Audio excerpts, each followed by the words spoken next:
Hello, YouTube. Myron Golden here, and you are going to be blown away today by the guest that I have on our channel. As you know, from time to time, I like to interview brilliant entrepreneurs and entrepreneurial coaches on my channel, and today is no exception. So get your pen and paper ready. You're definitely going to want to take some notes. There's a giant. Yeah. Here we go. You see, I got where I am because someone reached out a hand. Help me to stand, be an independent man. Because I'm standing on the shoulders of a giant. The shoulders of a giant, y'all. I'm thankful. I had the privilege of meeting, I'm here with Israel Duran, by the way. Israel Duran, by the way. Welcome, Israel. Thank you. All right. And I met Israel a couple years ago at a conference we went to in Los Angeles, California. And that two friends of ours were putting on. They weren't, one of them was a friend of mine then. The other guy I didn't really know. Peng Jun and Joel Bauer. And we met at this event. Joel sold a mastermind, and I bought it and he bought it. And so we connected again at that mastermind. And I was blown away. I was blown away that this man is wise beyond his years. I'm fascinated when I think about the fact that he is truly half my age and knows twice as much as I knew at his age. And so I think you're going to be blown away. You're really going to get some help for your business. So if you want to scale your business, take it to the next level, implement systems, this is the guy. Israel, welcome. Thank you. Glad to have you here. So that was an honor. Well, absolutely, 100%, 100%. It's an honor to know you. So what exactly do you do to help entrepreneurs scale their business? Or even before we get into that, just tell everybody here, and you can just tell me, like a little bit about yourself. Like, who are you? Where are you from? What do you do? What's going on? That's a good question. So I live in Danbury, Connecticut currently. Okay. I currently have 4 children, right, married. And currently have 4 children, as in you're planning on having more? Yeah, the Lord willing, yeah. Okay, yeah, okay, yeah. okay. I love my family, love the church, love the community. And, you know, for me, it's like, I always tell people their life, what they go through is preparing them for a future purpose, you know. 100%. And for me, it starts back home. It starts with my father, it starts with my mother. My dad stepped into eternity at the age of 29, exactly how old I am today. Wow. And I was about 3 months when my dad passed. So growing up, I didn't have my dad in my life until I was about 5 years old. My mother raised me and my sister until we were 5.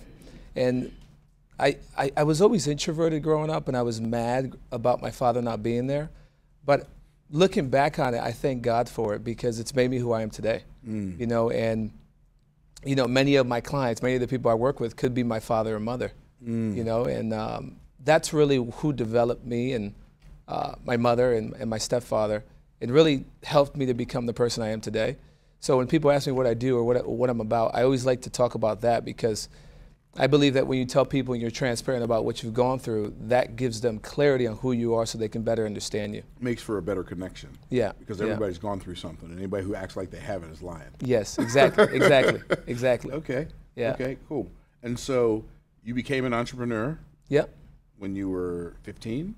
I became an entrepreneur when I was around roughly about 20 years old. Okay. Right, and it all happened, I was I'm a big baseball guy, right? So being Dominican, you know, everybody has the pressure of, you know, playing baseball. I love the DR, by the way. Yeah, yeah, and it's hot, right? It's hot, and there's great golf. Yeah, yeah, and that was my goal, but that was my idol. So God had to remove my idol so I can then reestablish my identity, right? And my idol was baseball. And when God removed that from my heart, it brought me to suicide, brought me to depression. So what position did you play in baseball? Shortstop. Okay. Yeah, yeah. Okay. Shortstop. And you say it brought you to the point where you wanted to commit suicide? Yes, sir. Because you weren't playing baseball? Because my identity was wrapped in baseball. Okay. Everybody saw me as the guy that was going to play baseball, right? And that was my identity.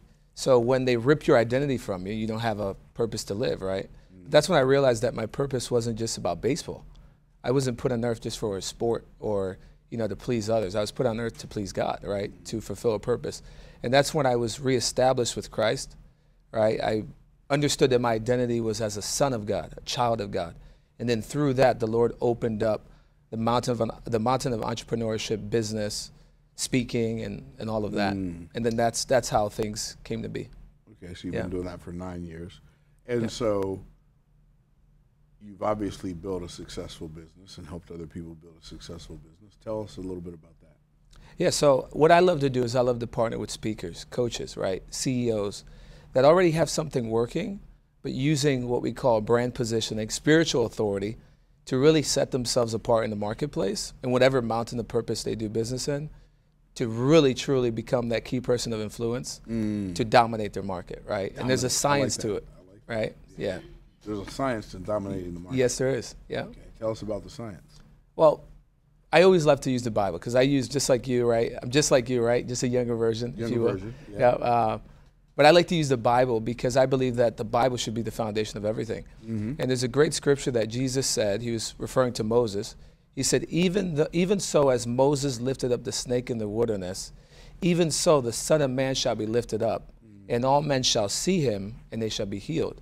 And that was talking about what God did with Jesus. You know, God put Jesus on the cross, and he put sin on the cross, and when people saw him, they were healed, right? So you can have the cure of cancer. You can have the best product, best service, but if you're not properly positioned, no one will be healed. So that's one of the biggest things that we love to do is really extract the goodness out of people, right, and our clients, and really help them to understand the spiritual principles to position them with the authority, using their history, using their background to dominate their market. It's so cool because, like, I teach people how to scale businesses based on biblical principles as well, which is not necessarily the same thing as helping Christians grow their business, right? It's anybody who's not offended by the Bible, who's not like a God hater, right? You can help them scale their business because if they're a God hater, not that you don't like them, but they're probably not going to like you. Exactly. Right. Exactly. Yeah. Right. Yeah. Okay. So you have you help businesses like I think you know this. I wrote a book called Boss Moves. Yes. Boss Moves is based awesome on book. Awesome book. Okay, thank you. Yeah. Okay, I appreciate that. Yeah. But Boss Moves is based on 4 main principles of scaling a business. 1 is lead generation, right? 2 is lead conversion or making sales. 3 is customer ascension, which is selling higher priced products to the people who've already bought something lower priced from you. And then customer retention, which we do through continuity, getting people to come buy a subscription to something. Yeah. Do you use any of those principles in your business when you're coaching people? 100%. 100%. That was a good pre-frame. 100%. We do, and we use all 4. You know, we use all 4 because most people, they're too close to themselves, right? So mentors need mentors, right? 100%. That's why I have you as one of my mentors, right? And a coach that doesn't have a coach doesn't deserve to be your coach. Exactly. Right. You know, so it's like, how can you charge for something that you haven't done yourself, right? And we're too close to ourselves. Like Israel Duran is too close to himself. I can't see my blind spots. So that's why I have team members. That's why I have mentors. That's why I have people on my team that I partner with to help me grow, right? And that's what we are to our clients and students that choose to accept us as so. That's awesome. Yeah. And so what do you do to help businesses generate more leads or sales or whatever? What do you do? Like, how do you do that? So the way we do it You is have a magic wand? no. The way we do it is through this might be a big word, but omnipresence direct marketing. Omnipresence direct marketing. Yeah, we call it the ODM system. So what we do is we love to use social media, right, and different platforms to drive traffic to hear people and what they have to offer, right? Because again, once you're positioned properly, that can help you drive people to hear you, and then you go ahead and offer them something. Like, for example, you just did a Bible study. The Bible study was amazing, by the way. For those of you, like, go and check out that Bible study, Words That Create Wealth, right? And I was standing the whole time, right? When Jesus spoke, he would sit down, everybody else would stand. People would come to hear Jesus, but they would stand, he would sit down. An example would be in the Gospels when he went on a boat and he sat down, and everybody else stood to hear him speak for a long time. Today in the churches or in different seminars where you go, typically the people go, they stand, and other people sit. But when you have authority like yourself, when you have brand positioning, people will go even to the desert like they did with John the Baptist to hear about what you have to say. So interesting, because when I was in Israel, Yeah. you see what I did there? Yeah. When I was in Israel, we went to some synagogues, Yeah. and in the synagogues, people would stand. Yeah. There aren't chairs. Yeah. Men would stand on one side, women would stand on the other side. So that's interesting. Yeah. I never thought of that. So Never how thought of so that before. so how can we create a system to get people to stand online through social media to hear what you have to say? And that's what we implement. Gotcha. So you help reveal. people stand up and stand out Yeah. online while everybody else is just sitting around. Yeah. I like Exactly. You see what I did there? Yep. I like that. So, okay. And so can you give us an example of what you do? Sure. Okay, give me an example. Yeah. Example would be a coach. There's several I'm a coaches we coach, work so with. you can use me. Yeah, let's say you, for example, right? Okay. You already have something working well. So for you, really well, Pretty well, right? pretty well. For you, it's about how can we get more people that are looking for you. Mm-hmm. They just don't know that they're looking for you, but they're looking for a solution that you carry, right? How can we get them in front of you? I would say to you that social media is probably a really good way to grow, right? YouTube, but not just YouTube, right? Different platforms, really being able to create that omnipresence, right, on different platforms. So that's what you mean when you say omnipresence. Yes. So they're on YouTube, but they're also on TikTok. They're on Instagram, but they're also on Facebook. Facebook, yep. They're on Facebook, but they're also on Twitter. Pinterest or Twitter. Yep, LinkedIn, yep. LinkedIn? LinkedIn. LinkedIn. Yep. Okay. Yeah. Okay, got it. And it all depends. Everybody's unique, right? So it's not just something in the box. You have to understand where your ideal avatar is, right? Making sure, like, what are they looking for? What are they thinking about, right? And really being able to speak to them. I love what Jesus said. He said, "Come to me all who are heavy laden and burdened, and I will give you rest." Jesus is the only one that can say all, but in that statement, there's a USP. There's a call to action, number one, in a marketing message. This is good for everybody. A call to action. Number two, Call to action. Yep, he speaks to his target market, which Jesus can say all because he's, right, Jesus, right? But don't do that in your business. You want to specialize. And then he gives them a guarantee with a promise. Well, he did speak to all. know? Yeah. But it also says, "My sheep hear my voice, and I know them, and they follow me." Yes, sir. So he spoke to everybody, but everybody couldn't hear him. Yes. His Yes. message was tailored. In fact, I think it's in Mark chapter 4. There's a story where Jesus was telling his disciples why he spoke in parables. He wasn't speaking in parables to create clarification Yeah. for the people who knew him. He was doing it to create confusion for the people he didn't want following him. Yeah. He said, "I speak in parables, lest some of you hearing should understand and believe." Yeah. So even Jesus in his messaging didn't want everybody. Yes, sir. Ooh. Yeah. Yes, sir. And that's the key that most people miss. Most people, even well-established businesses, are trying to reach everybody. And anything that's for everybody is also for nobody. Yeah. You come the jack of all trades, master of none. We want to specialize, right? So that's a frame that most people, though, when they're too close to themselves, and this is the other thing, too. We were at the speaker trainer yesterday and the day before that. And somebody said really something very powerful. Marvin was speaking. He was talking about the father, like he was talking about his story and the lack of fathership.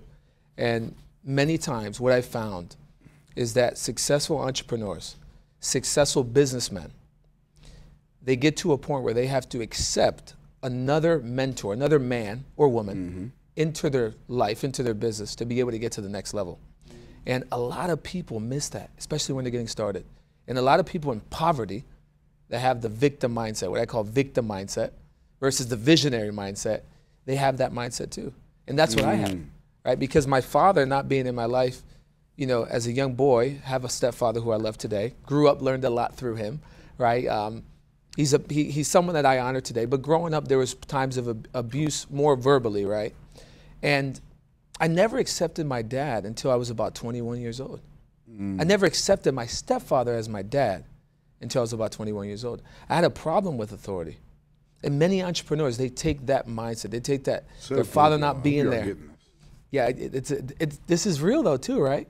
Because when Jesus, for example, Jesus, right, and people may have a different belief on Jesus. I'm a believer, right? I believe that he's the Son of God. The first thing that he did is he went to John the Baptist and he accepted him as a mentor. He said, "Suffer it to fulfill all righteousness' sake." And that's when he was baptized. He's God in the flesh, gets baptized, and then the heavens open. So many times people's businesses are stuck because they're doing things the wrong way. Heaven is saying, hey, you got to go learn from that guy. Kind of like they did with me, right? With you, right? 100%. And the moment that you take action is when typically things start to open. Wow, that's so good, bro. So good. So good. When he took action, yielded to a mentor. It's so fascinating how much of a shortcut having a mentor is. Yes.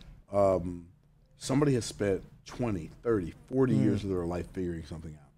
You can pay them a couple $1,000s, yeah, or a couple $100,000, or whatever the case may be, and you can save all that time. It's priceless. Why wouldn't you do that? Yeah. Yeah, I have coaches for everything. Yeah. I want to learn how to do something, I'm gonna hire a coach. Yeah. So good stuff, bro. Yeah, you know, it's. I believe this is a message people need to hear, because people are like 1 to 2 moves away. They're from their 6-figure breakthrough. Okay. Multi 6-figure, multi 7-figure breakthrough. Like they're right there. But the pride, they're on the cusp. The pride keeps them. I always tell people. What do you mean when you say that? Pride keeps you from your purpose. Okay. How's that manifest? Like, for example. I mean, yeah, that part. Yeah, that part. Jesus with Peter. Jesus goes to Peter. He says, I need to wash your feet. Peter says, absolutely not. You're not washing my feet. And Jesus says this. He says, Peter, if you don't let me wash your feet, you have no part in me. That word part is connected to the word impartation. What Jesus was trying to say to Peter is, I need to become one with you, Peter. And then Peter understood the message. He said, wash my feet, my hands, and my head. Many people, they miss their purpose because they have pride in their life. And it's not until God washes our pride away from us that we can properly see to receive what we need to receive to be able to release into the world. You got to receive before you can release. Yeah. So good. Yeah. I told y'all. I warned you. I warned you. Wow, that's amazing. So let's say I've got a business. I'm a coach. Yeah. Let's say I'm not Myron Golden. I'm somebody else. I'm a coach. And we're doing $35,000 a month in sales. Yeah. And we're spending $12,000 of that in expenses. What do you come and help me do? And where do you take me from there? Well, I'll give an example, because that's a perfect example. Okay. There was a client coach that we worked with. We helped. We showed them our system. And we took them from 30 grand to 400 grand in just 5 days. So people talk about doing, numbers like monthly. I'm talking about an event, right? Systematizing an event where you sell one to many, right? But with authority. So systemizing an event where you sell one to many. Yes. So you're systemizing an event. So you got some kind of system that attracts people. Yes. Right? So it draws them to you. But when they come, it not only attracts them, it awes them. And they're like, oh my goodness, this is so amazing. Yes. And then you said with authority. With authority. What does that mean? Authority positioning. So for example, if you have 3 people in the marketplace, and Daniel Presley talks about this a lot, but I love the Bible because the Bible has everything. Like when you have, when Jesus took Peter, James, and John to the mountain, what happened? You mean the Transfiguration? Yeah. For those of you that know the story, really quickly, Jesus took Peter, James, and John. Those were 3 people that were in his inner circle, right? Yeah. And he took them up to the mountain. And the Bible says that Moses and Elijah show up. Other 2 people that are in authority, especially in the people of Israel, right? I mean, you got Moses, who represents the law, and you have Elijah, who represents the prophets. You got the law and the prophets. And then you got Peter, James, and John, and they all fall asleep. They get knocked out. And then they wake up and they're in the trance. And then Peter says, Lord, let us make 3 tents, one for you, one for Moses, one for Elijah. And then something happens where a voice, where they fall and there's noise, right? To make a long story short, everybody leaves, but Jesus is there. Peter, James, and John gets removed. And then the Bible says that this is my beloved son, hear him. So how can we create an environment where out of all the people that are in the industry, that are in the marketplace, you actually stand like Jesus stood. And people can see, no, this is the guy I have to learn from. Yeah. And you do that in an event. You do that in a system, in a process of educating people in a certain topic that they're interested in, and they need the solution. And that's why they show up to that event, because they're interested in that solution. Yes. That's good, man. That's good. So so now when you show them how to do that, like these people come in for this live event, you show them how to do that. Then what happens? Then what happens is they have to deliver on what they sold, right? In terms of like whatever their product is, service, or solution.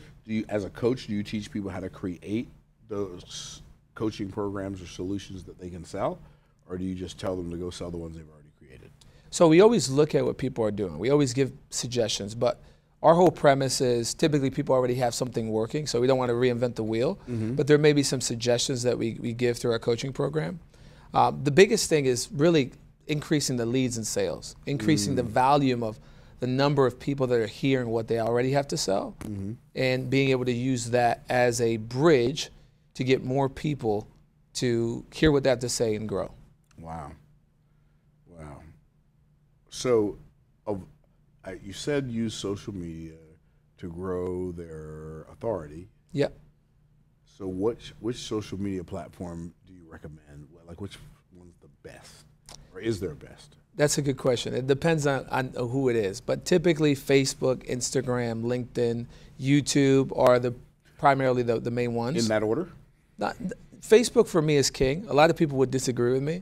But currently in this dispensation of time, this may change. Facebook is still king in direct marketing, meaning spending money to acquire customers. But YouTube is the second largest search engine, right? So YouTube is a really good engine to be able to drive, traffic. Like we're on a YouTube channel right now, right? But it really depends on who your avatar is, because people congregate in the same place. So, yeah. Wow, so amazing, bro. I think about my business and the years that I struggled. I got started selling life insurance in 1985, which is probably before you were born. Please. Yeah, that was before you were born? Wow. It was. Thank you for making me feel old. So I got started selling life insurance in 1985. And I say I got started selling it. I got started in a company that sold it, but I didn't sell any. I didn't sell any because I was terrible at sales. And I think so many business owners are terrible at sales, but do you think one of the reasons people are terrible at sales is because they don't like selling? Or do you think they don't like selling because they're terrible at sales? Does that make sense? Yeah, well, that's another good question. I feel like people haven't been trained to sell. Even people that train other salespeople, like when you think about where they get their sales material, they haven't really been taught to sell, right? And like for me, selling is it's a connection. It's like, how can I help someone to get a result that they desire, that they already that they already desire? How can I help them get that more effectively, efficiently, and help them save time? Because I mean, you teach us all the time. People say that time is money. Time is not money. No. Time is worth infinitely more than money. 100%. So like we said earlier, like if you're able to help somebody save time off the learning curve, let's call it 5 years, 10 years, how much is that worth? Wow. Right? So being able to transfer and educating people, right, on them having your solution or them not having your solution is really the way I teach people how to train. So good. So good. So when you're training coaches, you're showing them how trading time for dollars is not the best methodology, but they would be better off trading results for money? Systems. Yeah. Okay. So I'm going to ask, this is a tough question. Can you handle it? Yeah. Okay. What's a system? What does that mean? System. A system is an asset. Okay. That produces wealth. Okay. Systems build wealth. Okay. So a system could be a coaching program. It could be a process to educate the market on getting them to show up to your funnel or your event or your webinar or your challenge. And when you build the system, the beautiful thing about it is it's duplicatable.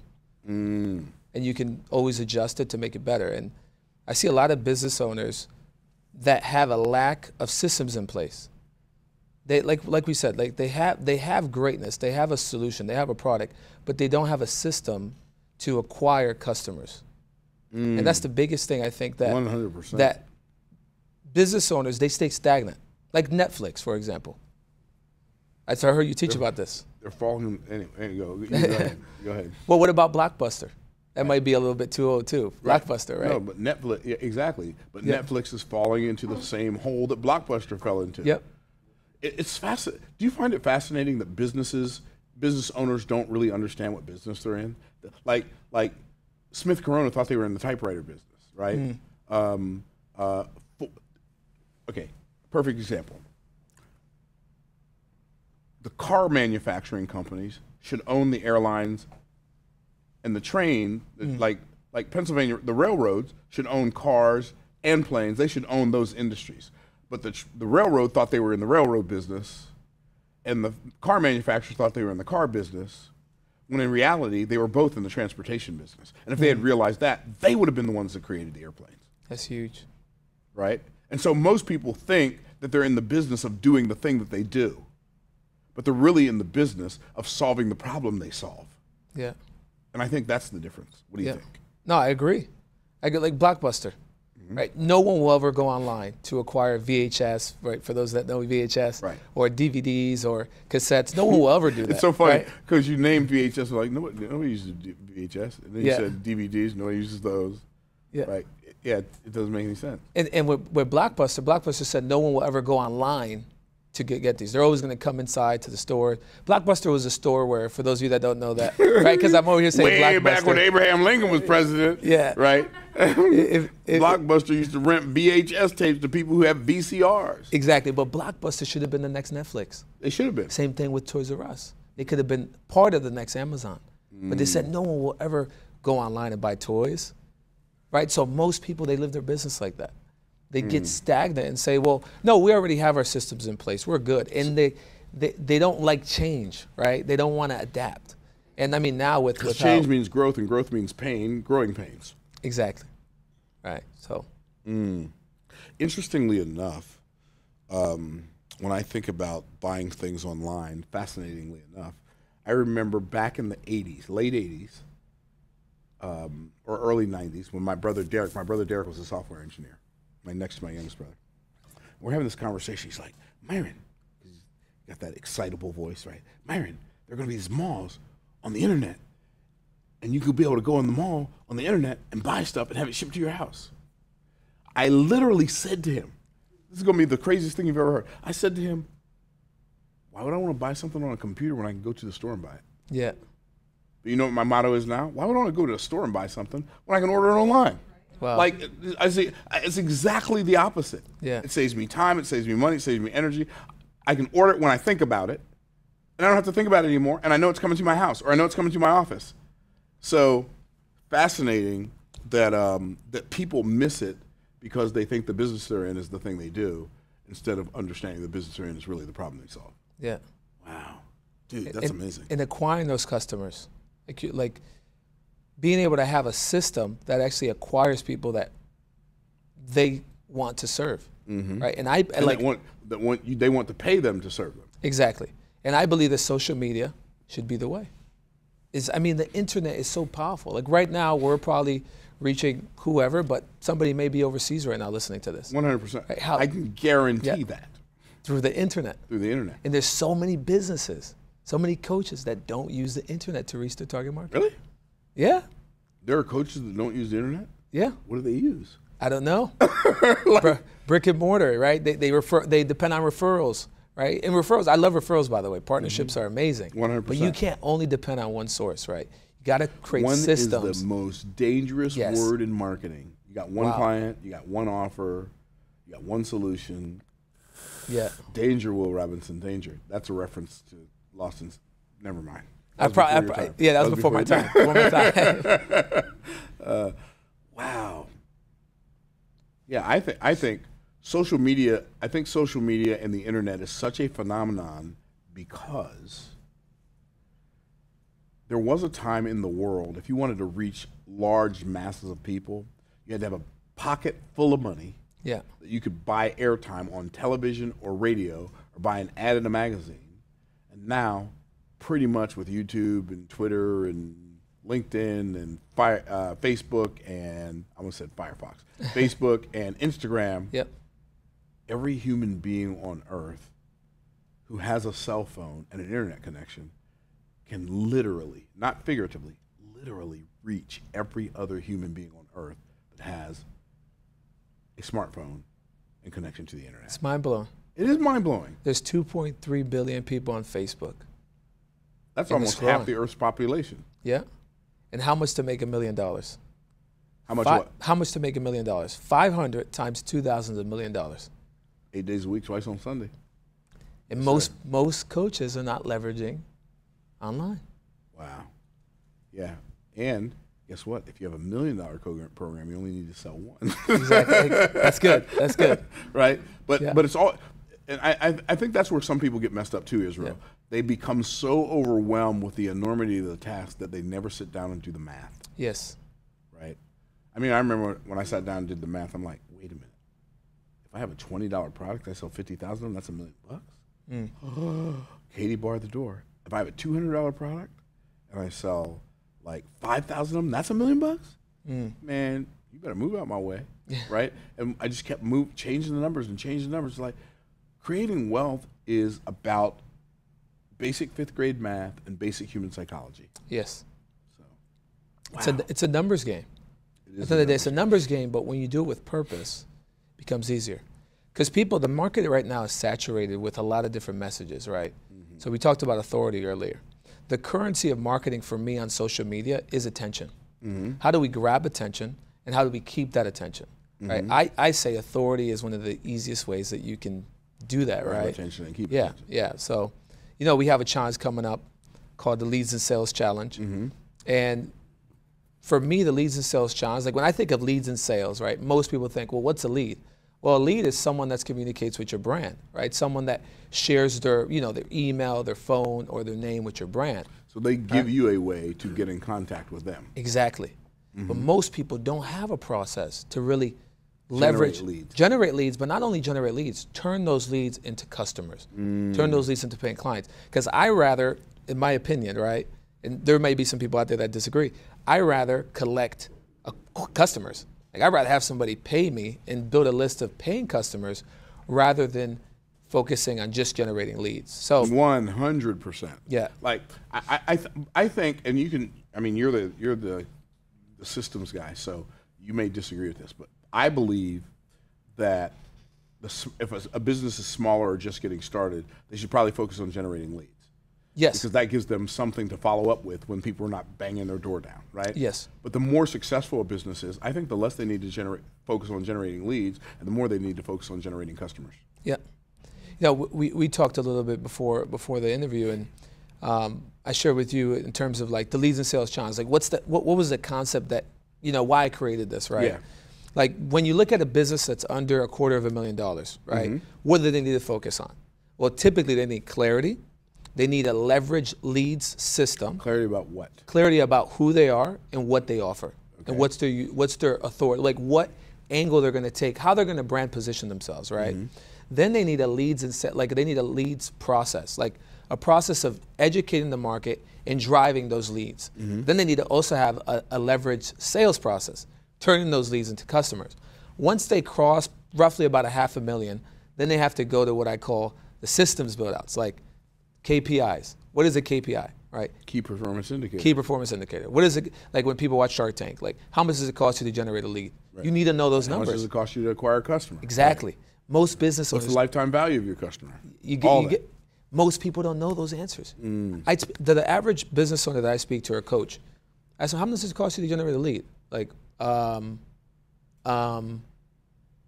you can't answer that? Right. And you want to scale past 5 million or 3 million? Right. You can't answer that. You can't scale past 50,000. Exactly. Right. So that's what happens in the middle, right? And that's like building the systems and the SOPs, the standard operating procedures, right?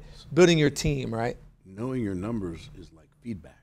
Yes. It lets you know what you need to measure, what you need to monitor, what you need to adjust so you can control the growth of your business. Exactly. Wow. It's everything. Like, ding, ding, ding, ding, ding. It's like, that's why I say most people are right there. We just don't know what we don't know, right? So that middle part, when somebody crosses that $500,000 mark, right, what do they go back to? Leads and sales. They go back to growing it, right? And I get that from Genesis 1. Do tell. Genesis 1, 26 to the 28. Okay. Right, it says, and God blessed them, verse 28. So you have to be blessed. You have to have a seed, right? That's when your offer, right? Your brand positioning, right? That's the first step to any business growth. Doesn't matter if you're a business, a nonprofit, a ministry.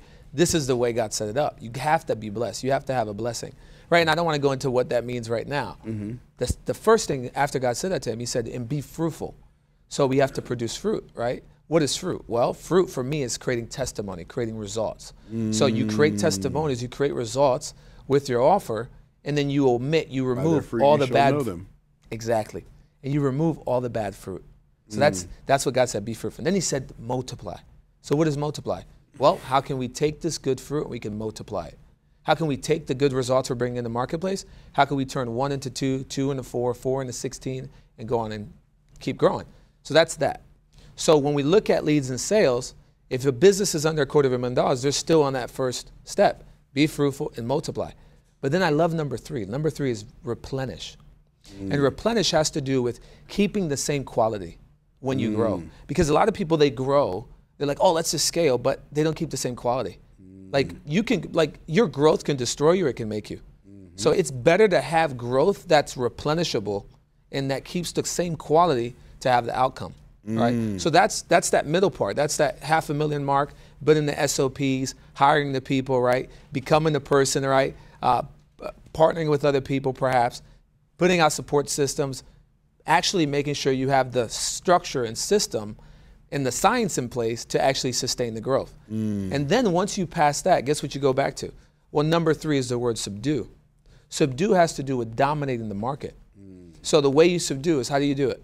You go back to generating more markets, right? Getting into affiliate relationships, right? Being able to access more people, or using different social media platforms. And that's the way God set up growth. So most people are not aware of the number one thing that's most important in that equation is having a leads and sales process. Like actually setting that up. You have to have leads to have somebody to sell to. Exactly. You have to be good at selling to make the sale. Yes. If you don't have both of those, forget about it. Exactly. Wow. So good, bro. So good. So tell us more about this challenge. How can people register for it? How long is it? What do they have to do? Do they have to go to like Timbuktu or Paducah, Kentucky? Like, how does it work? No, we used to do a lot of live events before, but this challenge is actually online. Okay. It's a 5-day virtual event. We'll spend about 2 hours together with the VIPs, and people can go to leadsandsalschallenge.com to be able to register. Okay. And one of the things I love about this challenge is you don't have to be, someone that's, considered religious or anything, but I love teaching from the Bible. I love teaching from the principles under the Bible, like I did in this interview. Yeah. Yeah, me too. Because I think it can give people the unfair advantage. Oh, there's no doubt. So it's the ultimate life hack. Exactly. But so I that's where I teach from, right? And over the 5 days that we're going to be having, and we do it pretty much every month. This next one is coming up actually in a couple weeks. What we do is we literally work with people step by step, and it's an implementation event. It's not just an information event. Right. It's an event where people you will walk away doing something and developing some new habits before it's over. Otherwise, they just attended another class and go back to their old ways. Yes, and we give them assets. Wow. So I got gifts for people. I got bonuses, right? And I'm a giver. I love to give. So I give them some of the systems we already built out, so we gifted to them in templates and things like that so they can really implement it. And we have had some clients that just literally on day 1, they monetized. Wow, right? That's awesome. Yeah. Monetized means they got paid, okay? Yes. Yeah. Yeah, that's so good, man. That's so good. So where do they go again one more time? Go to leadsandsalschallenge.com. Leadsandsalschallenge.com. Leadsandsalschallenge.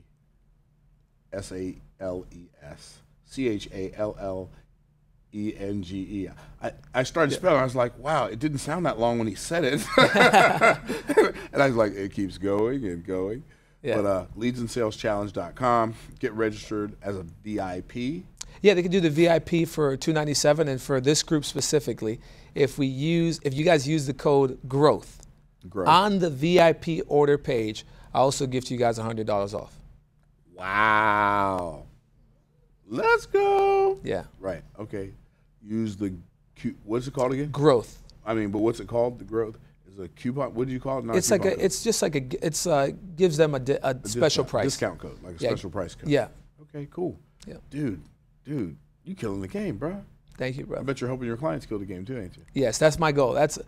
We shine through our clients. We shine through our students. I like that. I like that. Well, guys, if you heard it here first, you want to go register for the Leads and Sales Challenge. You want to learn from this man. I'm telling you, he's half my age. He's twice as smart as I was at his age, and he understands business at a very high level. I got started selling when I was 25. So terrible, Israel. You have no idea. Like, Me too. I needed you when I was 25, but you weren't born yet, so forget that. I needed you because, like, I got started in an industry of financial services, selling insurance and investments. And I was terrible at selling. I was terrible. I was worse at generating leads. I couldn't sell my way out of a wet paper bag. I did presentation after presentation after presentation after presentation after presentation. And people said, no, yo, bro, no, bro. So, bro, what part of no you having a hard time with? Yo, no, right? It's a 2-letter word. You having a hard time with the N or you having a hard time with the O, right? And so I literally didn't make any sales. I got started October of 1985. I made my first sale in April of 1987. Wow. We just went the whole way through 86, didn't make a sale. Doing presentations, Yeah. but nobody's buying. And I'm glad I was willing to last through the learning curve and be bad and stay in the activity long enough to get good. Sounds like to me, if I had had what you have, I wouldn't have had to stay bad that long. So Thank you for that. Man. Thank you. Guys, like, do yourself a favor, register for the Leads and Sales Challenge, and then join the challenge. Show up every day, play full out, and I believe you will be glad you did. Israel, thank you for a great interview. Thank you, sir. Always a pleasure to connect with you. Yes. Always a pleasure to talk to you. I'm going to keep it real with y'all. I have a lot of conversations with a lot of people. Rarely do I meet anybody who can, I shouldn't say who can, but who does say something that blows my mind. I've had so many conversations with you, and I thought, wow, how can he be that smart and that young? It don't make sense, but it works. So get ready for the challenge. Great stuff, bro. Thank you, brother. Great stuff. Fantastic. Y'all join the challenge. We'll see you the next time. And in the meantime, in between time, remember to like, comment, subscribe, smash the notification bell, and all the other YouTube stuff that y'all know how to do that I don't know how to do. And we'll see you next time. Bye for now.